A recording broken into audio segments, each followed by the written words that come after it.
It's official, we're a nation of caffeine lovers, with almost 11 million of us drinking a cup of the good stuff every single day. So this is where the action happens. This is our warehousing and our production room in here to the left. Even more surprising is that 3/4 of Australia's annual consumption is instant, generating more than 1 billion coffee pods every day. And serial entrepreneur Toby Strong has jumped on this trend. So this is our pouching station.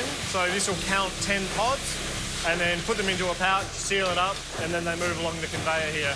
We run 2 shifts at the moment, so they come in at about 6 a.m.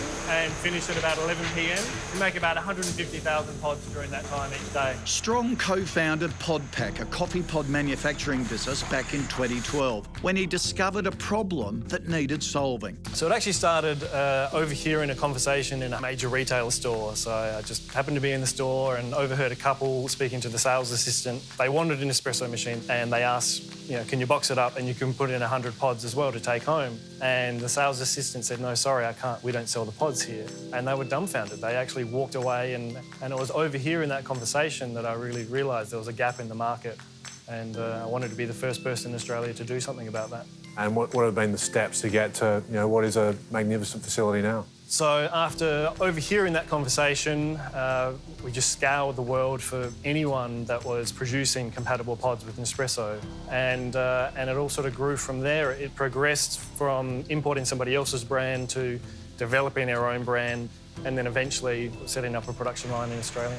So tell us about your innovation strategy back then. We knew the multinationals were just right on our heels, they were right behind us, and when they came into the market, they were just going to flood the market, huge advertising budgets. To keep ahead of them, we knew we had to produce something that they weren't necessarily thinking of, so that took us on the path of looking into chocolates, which we were the world's first producer of chocolate pods.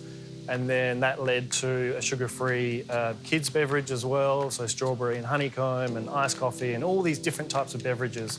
So we've always tried to stay a year ahead of the market by releasing something else that nobody else is thinking of. Real innovation is about a deep understanding of your customers' requirements, and 7 out of 10 small businesses report a deep understanding of their customers' needs. Yeah. How do you, get a feel for your customer needs and implement it? Nothing beats social media these days for that, and I think that's why small businesses really benefit from monitoring their own social media as well, whereas the big brands out there, they outsource it to an agency that's still disconnected from their customers. So how do you keep innovating moving forward? There's a lot of self-development. I think innovation really needs to be driven from the top down to create that innovation culture in a business. So I'm constantly going to business development workshops. The staff are actually quite sick of me going to these workshops because I'll call them afterwards in the car on the way to the office and change everything. There's a lot of new implementations that come from workshops like that. And I just have this, seem to have an unquenchable thirst for learning and action. And I'm not sure exactly where that comes from, but that just keeps things rolling consistently. So this is our R&D room. So this is where it really starts, where we get our green beans in. We put them through this mini roaster first. We get our blends right before we take it to the large roaster out there. So how are you differentiating yourself from the competition? Look, it's hard with coffee. You're dealing with the coffee beans that are available to everyone in the world. So what we try and do is innovate and add our little touches of uniqueness to it. So we've recently launched a double shot pod. So we've actually taken these coffee beans and we've added guarana to double the caffeine content of the pod. So little things like that are just keeping us ahead of the competition. Double shot sounds like something I should try. So Toby, you've had incredible growth in your first 4 years of business. Who have been your key business partners that have helped you get to where you are now? We've been incredibly lucky to get the major retailers on board very early, and it's because of that innovation, because we could offer products that nobody else was offering, that we were able to do that. So they've definitely been great partners to accelerate the growth.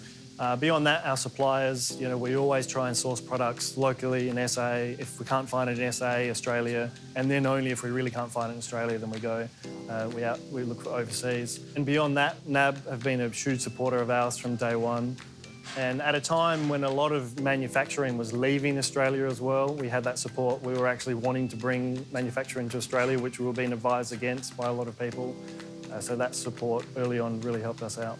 All right, so what are your tips for small business to stay ahead of the pack? Just try and weave innovation into every aspect of your business. It doesn't have to be just a product. You know, every part of your business you can innovate.